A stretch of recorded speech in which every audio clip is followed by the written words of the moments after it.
गुरुर्ब्रह्मा गुरुर्विष्णु गुरुर्देव महेश्वर गुरु साक्षात परम ब्रह्म तस्मै श्री गुरु वै नमः। मित्रों, आज हम चार वाक्य सिद्धांत पर चर्चा करेंगे।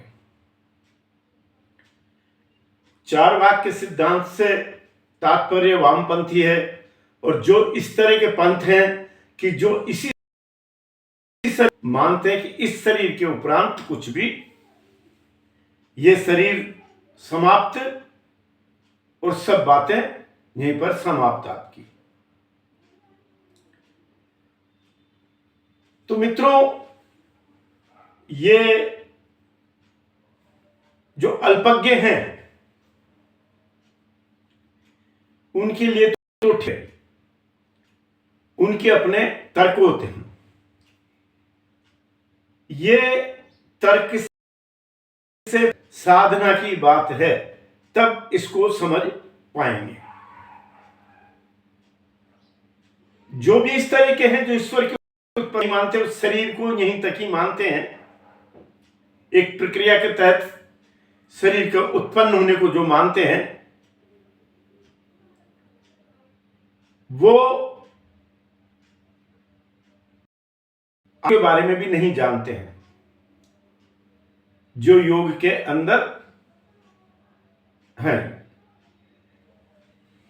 ये जो अन्नमय शरीर है, यानी जो अन्न से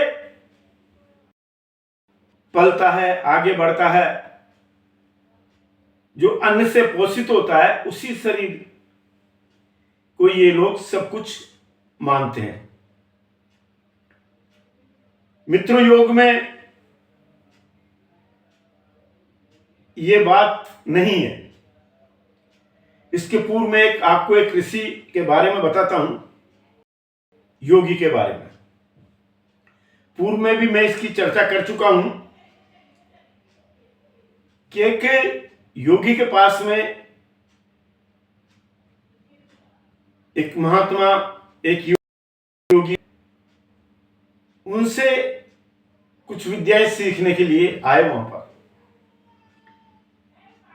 तो उन योगी ने कहा कि जो भी आपको पूछना है वो आप प्रातः की 4 बजे तक पूछ लें। 4 बजे के बाद में मैं इस शरीर को छोड़ दूंगा।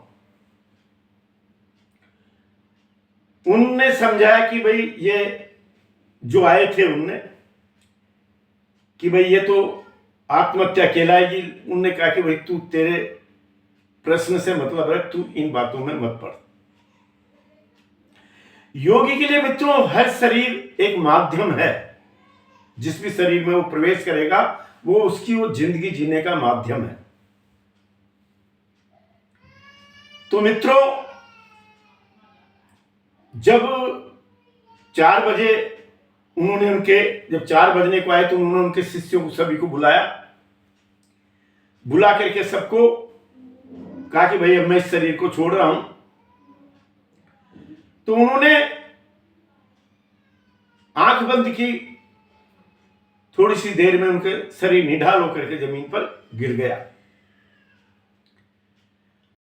शरीर गिर गया तो उन्होंने, जो उनके शिष्य थे और जो महात्मा जी आए हुए थे, उन्होंने उन्हें गंगा जी में डालने की, शव को गंगा जी में डालने की चेष्टा वो करने लगे, उसे उठाने के लिए। वो शरीर उनसे नहीं उठा। तो मित्रों, उन शिष्यों के, उनके मस्तिष्क में ये बात आई कि हमें एक गड्ढा करके पास में यहीं पर ही धक्का दे करके, नहीं, इसमें यहीं पर ही समाधि दिलवा देते हैं। वो जब ऐसा विचार कर ही रहे थे, तो वो शरीर हवा में उठा और उठ करके वो आ गया। अब मित्रों, मैं यहां पर यह बात समझाना चाह रहा हूं, आप अगर योग में प्रवृत्त हैं और आप योगियों के, जब से हो सकता है ये जन्म भी आपका चला जाए, मैं ये नहीं कह रहा, लेकिन ये विधि है। हमारा जब अन्नमय शरीर को आत्मा यानी जो प्रकाश स्वरूप है वो छोड़ देता है, वो शरीर प्रकाश स्वरूप है। आप जब भी अगर लंबे समय तक ध्यान पर बैठकर हृदय स्थल पर ध्यान करेंगे तो अवश्य कभी न कभी उसके भी आत्मा के भी आपको दर्शन होंगे। इन आंखों से, बाह्य आंखों से नहीं होते हैं। ये बात आपके ध्यान में रहे, जब हम ध्यान पर बैठते हैं तो कभी न कभी अवश्य होंगे। तो मित्रों, जो उसके बाद भी वो ज्ञानमय, मतलब वो उसका मस्तिष्क ज्ञान खत समाप्त नहीं होता योगियों का, और वो ज्ञानमय शरीर मृत्यु के उपरांत भी कार्य करता। योगी लोग अपने उसी से जन्म लेते हैं जब उनकी इच्छा होती है। वो इस वायुमंडल में विचरण करते रहते हैं।